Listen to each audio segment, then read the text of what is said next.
स्मरण करा है, शिव नाम का यदि जाप करा है, शिव नाम में अगर हम आप डूबे हुए हैं तो ये मत सोचना कि हम राम जी को छोड़ दिया या हम कृष्ण जी को छोड़ दिया या हम देवी जी को छोड़ दिया, हमने पार्वती जी को जल नहीं चढ़ाया, हमने गणेश जी को जल नहीं चढ़ाया, हमने कार्तिकेय को जल नहीं चढ़ाया, हमने नंदी को जल नहीं चढ़ाया, हमने सूर्य नारायण भगवान को जल नहीं चढ़ाया, हमने चंद्रदेव की पूजन नहीं करी तो हमको दोष लगेगा। ना ना ना, शिव महापुराण की कथा कहती है यदि आप अपने घर से एक लोटा जल भरकर शंकर जी को समर्पित करते हो तो सारे देवताओं की आराधना पूजन अपने आप को पीछे दी जाए।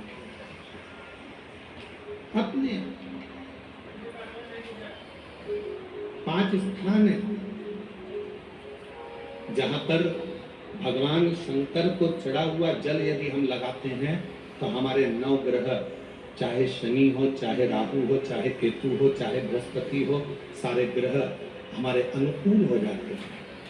5 स्थान बताए और बड़े सावधानी से स्मरण करिएगा। हम 5 स्थान शिव जी पे चढ़े हुए जल को यदि हम झेल कर अपनी नेत्रों पर लगाते हैं, मस्तिष्क पर लगाते हैं, कर्णों पर लगाते हैं, कंठ पर लगाते हैं और अपने हृदय पर लगाते हैं तो व्यक्ति की जिंदगी में कैसा भी ग्रह का दोष हो धीरे धीरे समाप्त होते चले। नेत्र, कर्ण, मस्तिष्क, कंठ और हृदय,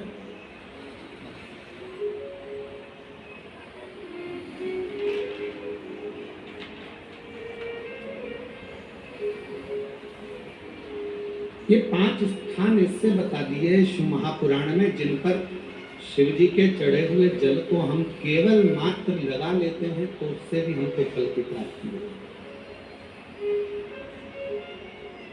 और शंभो शरणे मांगो दुख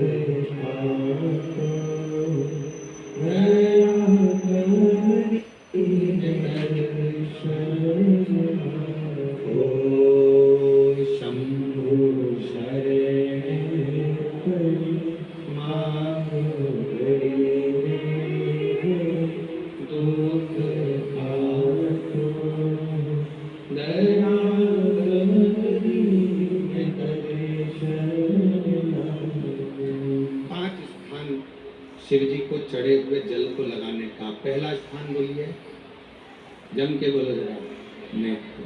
दूसरा स्थान कर्ण, तीसरा स्थान मस्तिष्क, चौथा स्थान कंठ और 5वां स्थान अपना हृदय। मात्र ये 5 स्थान शिव जी के चढ़े हुए जल को आप अगर लगा लेते हो तो तुम्हारे ऊपर किसी ग्रह, चाहे शनि हो, चाहे राहु हो, चाहे केतु हो, चाहे मंगल हो, कोई ग्रह आप पर भारी नहीं रह सकता। और एक प्रैक्टिकल कर कर देखना, शिव महापुराण सुना करो तो प्रैक्टिकल जरूर करा करो, क्योंकि आपको मालूम पड़ना चाहिए कहीं सीवर वाला महाराज झूठ तो नहीं बोलता है। प्रैक्टिकल जरूर करो और प्रैक्टिकल का फल मिले तो पत्र में जरूर लिखकर भेजो कि हाँ हमने कथा सुनी थी कोरबा की, और कथा सुनने के बाद मुझे 3 महीने में जो प्रैक्टिकल करा मैंने तो उसका फल मिला। प्रैक्टिकल करो। जिस लड़की को, जिस लड़के को मंगल है और ब्राह्मण देवता ने यदि आपको कहा कि इनको मंगल है, इसकी शादी में देरी हो रही है, मंगल के कारण अगर शादी रुक रही है, देरी हो रही है, विवाह में देरी हो रही है, तो उस बेटी और बेटे को 3 महीना लगातार शिव जी पे चढ़े हुए जल को इन 5 स्थान पर लगाना प्रारंभ कर दे।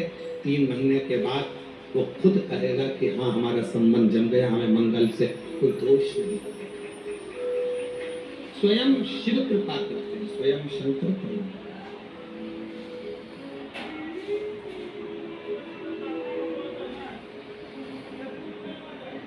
ये 5 स्थान मेरे देव अधिदेव महादेव की अविरल भक्ति के लिए, निर्मल शुद्धि के लिए। नेत्रों पर जल लगाने से मतलब है कि जब भी मैं दर्शन करूं तो मेरे देव अधिदेव महादेव का शिव।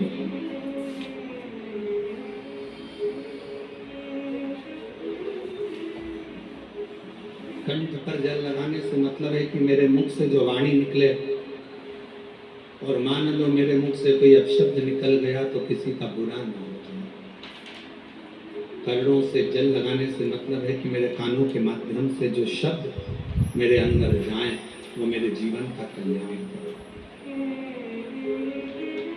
मस्तिष्क पर जल लगाने से मतलब है कि मेरे भगवान के चरण का जल, उनकी रज मेरे सिर पर चढ़ी रहे और मेरे जीवन में कभी अहंकार न हो। हृदय पर जल लगाने से मतलब है कि मेरे हृदय में भगवान शंकर के चरणों का वास नित्य हो। हमेशा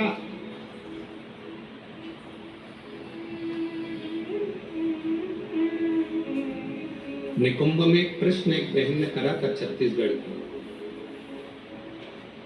और छत्तीसगढ़ की जीजी कैसा प्रश्न कर सकती है ये आप जरा सोच लेना। निकुंभ में एक छत्तीसगढ़ की बहन ने प्रश्न किया था, गुरु जी आप कहते हो कि शंकर भगवान के भक्त जब अपने प्राणों को त्याग कर जाते हैं तो शिव धाम में रहते हैं,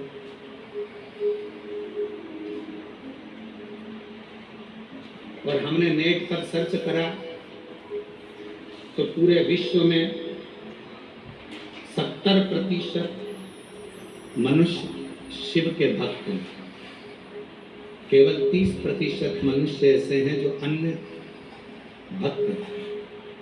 हमने नेट पर सर्च करा तो 70% मनुष्य भगवान शंकर के भक्त हैं। तो वो महिला ने प्रश्न करा निकुंभ में कि जब 70% शिव जी के भक्त हैं तो इतने मर मर कर वह कैलाश पे जाते होंगे तो वो तो पूरा ही भरा गया होगा।